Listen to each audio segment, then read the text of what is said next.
Okay. Hi, everyone. We're Get Busy. We decided to make an app that will help people find events in cities near you. Boop, boop. This is our concept. Our goal is to create an application that enables people to search events by city and present them as pins in a Google map. So we were seeing lots of there were events, but then there wasn't like a bunch of stuff going on around me. So our app makes it so you can pull up 10 events or around 10. It'll show it on a map so you can know if it's close to you. If you want to go to it, it also tells you the time frame so you know if it's happening today, this week, next month, when it's going on. So that's us. We're awesome. My name is Monica. I did the Eventful API information. I also learned about jQuery UI to make an autocomplete function. And we also stored data on a Firebase. Okay, this is Mike. Mike did all the Google API, all the map work, all that sort of stuff in the back end. He also helped make it so the colors would work and all that jazz. And then Jess over here did all of our materialize for our framework, made it look really pretty. She also made a really cool strobe light effect in JavaScript. So when we first started doing this, we were thinking about doing something like for camping or like outdoor events. We thought that that'd be kind of fun to know like what's going on. We were thinking about maybe implying weather, like if it's rainy out, maybe you shouldn't go to this campground, that sort of thing. But as we were doing more research, there's really not a big market for camping. Not a lot of people really needed that. So we were trying to think of something that would have more of a market and more people want to do. So we kind of settled on random events in your city because everybody could get busy. Get it?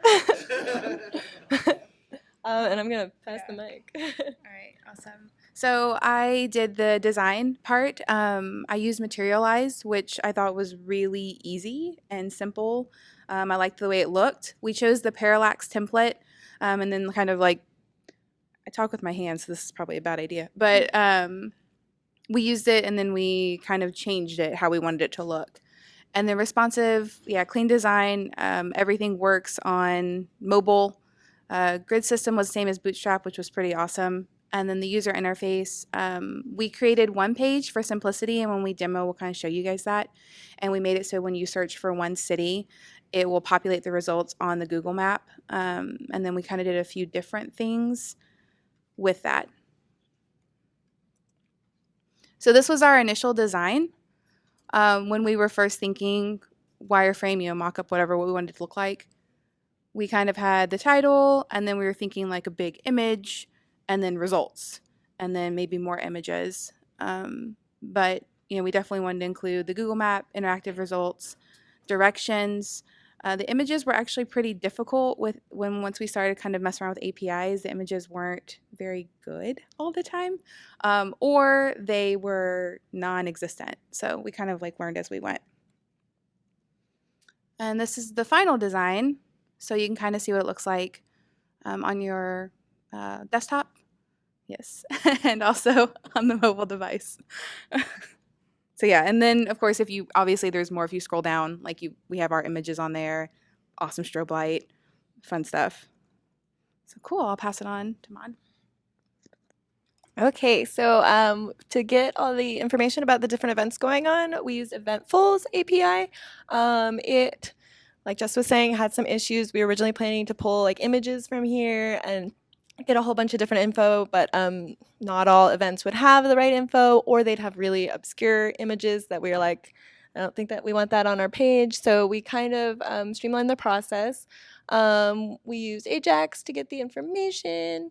The user input is validated, so the users will type in a city. If you typo the city, or if maybe you're from a smaller city and they don't have events near you, it will like catch for that, so it'll just kind of let the user know, sorry, nothing's happening right there. It also that prevents it from saving it into our database, because in our database we saved all the successful searches, which we'll show you later on how we use that. Yeah, and then we used moment.js to determine the time frame, if it was happening in a week or a month or when it's going on. So this is our Firebase. We used an array for cities so that we would know if they were like actually successful or not, because we didn't want to like save a bunch of junk data if somebody was like just typing on their keyboard or something like that. Well, later when we show the code, we can show how that does it. And then we use this for the jQuery UI autocomplete, which we can talk about. So when they search, it'll automatically populate from the database different cities. Let's see, it will not store the junk data. If there's more than 4 cities, it'll be scrollable, which was fun to figure out. So it kind of makes it unique. And so if you're thinking about, oh, I don't know really where to go, you can just push an A and see different cities, and maybe you're traveling and you could see stuff that's going on around different places. So on the Google Maps API, this API is kind of different than the APIs we used, because we render the map into a window, but it doesn't return a data object like we're used to seeing. It returns visual content instead. So first we have to bring a map up in a window, and then we get the object passed from the event API that's been validated so that we get good data, and we use it to place markers on the map where it is, and then it make those markers to where they're clickable, so you can either hover over them and get data, or you can click on them and get a info window to open up, and then all of the markers can be zoomed to where they are all contained on the map, and then the map is centered on those markers. Then using the time frame of the event, then we changed the colors of the markers so that it was easy to see. The ones that are coming up close would be green, the ones in this week, and then the ones in the next 4 week would be blue, and then everything after that is red. And then whenever we do a new search, in order to zoom in on that area, if you're searching a different city, then we programmed it to remove the markers that were already on the map, and then put new ones on and zoom in on that area to where it includes those markers.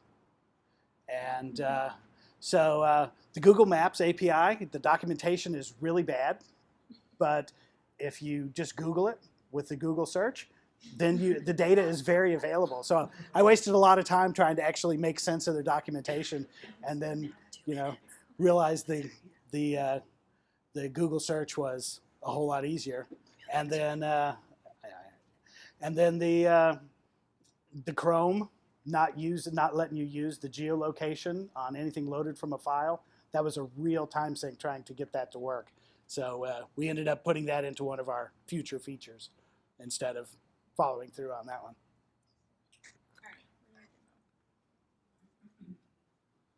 It's gonna be stuck in all your heads. So you can see that we have like the little search window right here. We're inspecting it. So if you were to start searching for something, it'll autocomplete for you. Oh, we're debugging our website right now. So you can kind of see that if you just search an A, it'll bring up all the things that have an A in it. And you can scroll it on the side. You can kind of get a look for it. If you want to try, we could do San Marcos, because we haven't ever searched San Marcos, and we can put that in and see if there are events in San Marcos. Oh, no, there's none. So, that happens. At least the user gets to know if there's no events. So so we'd never done Cedar Park before. So you can see. What? Sounds amazing. So then it goes to the Eventful webpage where you can buy tickets if you need to. You can get more information. Yeah, that's pretty much it. But now you can see that the Cedar Park will be saved in the database for later use. So,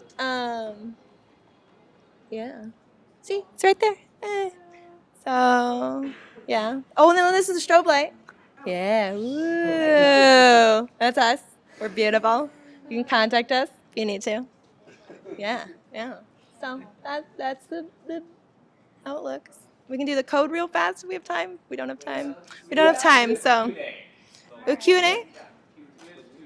Anybody have any questions?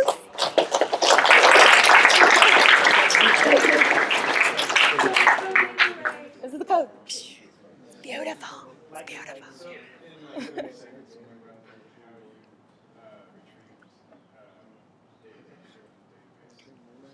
Yeah, I can definitely do that. So we had an array called map data. So that was kind of the main thing that got all the information for the map. And then we go through the Ajax call.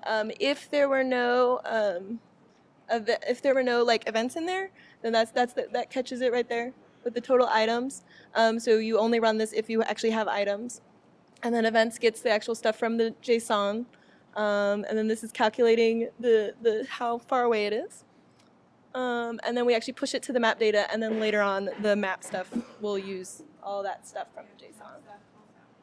Yeah, and this is kind of if there's no events, it'll pop it from the cities, and then we reset the database so it doesn't store that data.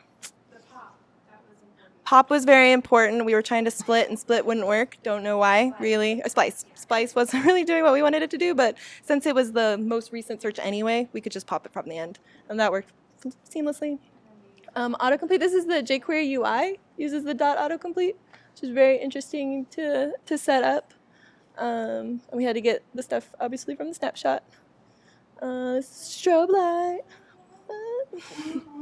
It's so cool. It's the coolest. And then we got all the map stuff, which is all Mike's domain. Yeah. You want to talk about it? There you go. Any other questions? No? Okay, thank you.